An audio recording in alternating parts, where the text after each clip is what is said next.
महाराष्ट्राचा। नमस्कार, मी गौरी, संध्या लाईव्ह मध्ये आपल्या सगळ्यांचं स्वागत। बेस्ट पतपेढीच्या निवडणुकीसाठी शिवसेना उद्धव ठाकरे आणि महाराष्ट्र नवनिर्माण सेना या दोन्ही पक्षांनी युती केली होती। मात्र मनसे आणि ठाकरे गटाच्या युतीचा एकही उमेदवार विजयी झालेला नाही। ठाकरे बंधूंच्या या पराभवावर मुख्यमंत्री देवेंद्र फडणवीसांनी भाष्य केलंय आणि याचबरोबर मागील काही दिवसात शेतकऱ्यांच्या झालेल्या नुकसानीबाबत सुद्धा फडणवीसांनी मोठी घोषणा केली आहे। पाहूयात नेमकी काय। मला असं वाटतं की आता बऱ्यापैकी कंट्रोलमध्ये आलेली आहे, तरी काही भागात पाऊस अजूनही जोरात चालू आहे, काही भागात आजही रेड अलर्ट आहे। पण मला असं वाटतं आपत्ती व्यवस्थापनाच्या संदर्भातले ज्या काही काळजी त्या ठिकाणी घ्यायची आहे, म्हणजे काही ठिकाणी एनडीआरएफ, काही ठिकाणी एसडीआरएफ तैनात करून ठेवणं हे देखील झालेलं आहे। जिथे इशारा पातळीच्या वर नद्या गेलेल्या आहेत त्या ठिकाणी विसर्ग वाढवून किंवा जी काही धरणं आहेत त्या धरणांवरनं त्याचं मॅनेजमेंट करण्याचा प्रयत्न चाललेला आहे आणि वेगवेगळे राज्यांशी देखील आपण चर्चेमध्ये आहोत आणि आपल्याला त्यांचं कॉपरेशनही मिळत आहे, त्यामुळे तेही आपल्या विनंतीप्रमाणे विसर्ग वाढवता आहेत। अजून जास्त विसर्ग वाढवण्याची आवश्यकता पडली तर आपण त्यांना पुन्हा विनंती करू। दोन ठाकरे एकत्र आल्यावरती मुंबईत पतपेढीची एक निवडणूक झाली आहे बेस्टच्या, आणि त्याच्यामध्ये निकाल जो आहे तो त्यांच्या विरोधामध्ये लागलाय, कोणाच्या बाजूने लागलाय हा भाग जरी सोडला टीका होते आता ठाकरेंनी दोन्ही भाऊ एकत्र येऊन सुद्धा। पहिल्यांदा तर माझं हे मत होतं की अशा प्रकारच्या निवडणुकीचं राजकीयकरण करण्यात येऊ नये। ही पतपेढीची निवडणूक आहे, पण त्यांनीच त्याचं राजकीयकरण केलं।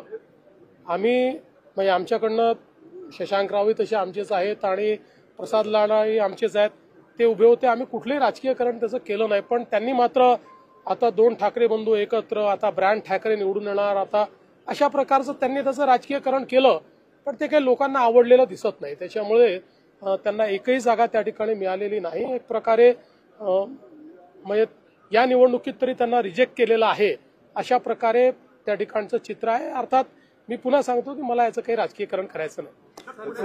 जनता वसाहत झोपडपट्टी पुनर्विकास योजनेखाली 750 कोटींचा टीडीआर घोटाळा उघडकीस आलेला आहे। सर, हिलटॉप हिलस्लोपचा जो टीडीआर द्यायचं प्रकरण पुण्यात जनता वसाहतीतलं झालंय, जिथे जागा जरी अक्वायर झाली तरी बीडीपीचा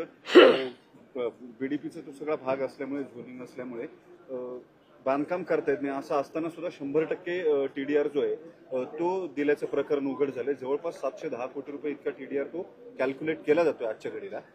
कोट्यवधी रुपयांचा घोटाळा आहे, तुम्ही याला स्थगिती द्याल किंवा? आता तरी माझ्याकडे याची पूर्ण माहिती नाहीये, आपण निश्चितपणे मी याची माहिती घेईल आणि कुठेही काही बेकायदेशीर असेल तर ते थांबवण्यात येईल। भरपूर झाली आहे, शेतकऱ्यांचं प्रचंड नुकसान झालं आहे, फक्त आणखी ठोस असं कोणीच मदत जाहीर केली नाही, शासनाने पण आणखी किती वाट पाहायची?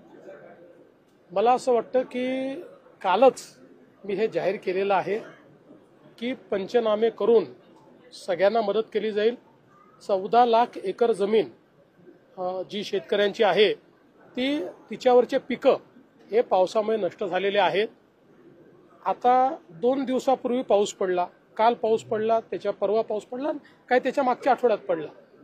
4 दिवसामध्ये अशा प्रकारे मदत देता येत नाही। मदत द्यायची एक पद्धत असते।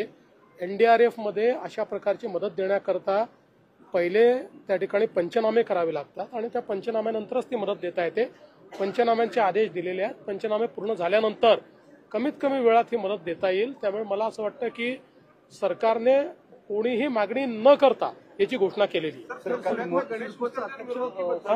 सिडकोचं अध्यक्षपद घेतल्यानंतर संजय शिरसाट यांनी काही 1000 कोटींची जमीन मुंबईतल्या विवलकर कुटुंबाला दिली असा आरोप रोहित पवारांनी केलाय। त्यामुळे रोहित पवार किंवा ही सगळी मंडळी रोज असे आरोप करत असतात, पुरावे दिले पाहिजे ना।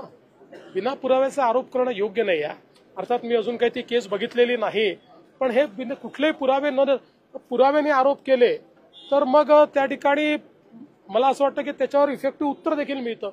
आता त्यांच्याकडे काय पुरावे आहेत आणि काय केस आहे मला पूर्णपणे माहिती नाही, पण बिना पुराव्याचे आरोप करत। पुण्यातल्या गणेश विसर्जन मिरवणुकीबद्दल अनेक पैशाच्या प्रशासनाकडून पोलिसांकडून होत आहे, पण एक वाक्य तर अजूनही होत नाहीये। विसर्जन मिरवणूक लवकर सुरू करावी अशी काही मंडळांची मागणी आहे, क्रम जो आहे तर त्याच्याबद्दल मला असं वाटतं की दरवर्षीच असे प्रश्न पुण्यामध्ये निर्माण होतात आणि मग पुणेकर आणि पोलीस मिळून ते प्रश्न सोडवतात।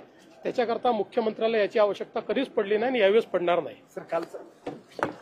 ताज्या आणि महत्त्वपूर्ण बातम्या पाहण्यासाठी आजच आमच्या संध्या लाईव्ह न्यूज चॅनलला YouTube वर सबस्क्राईब करा आणि बेल आयकॉन प्रेस करा।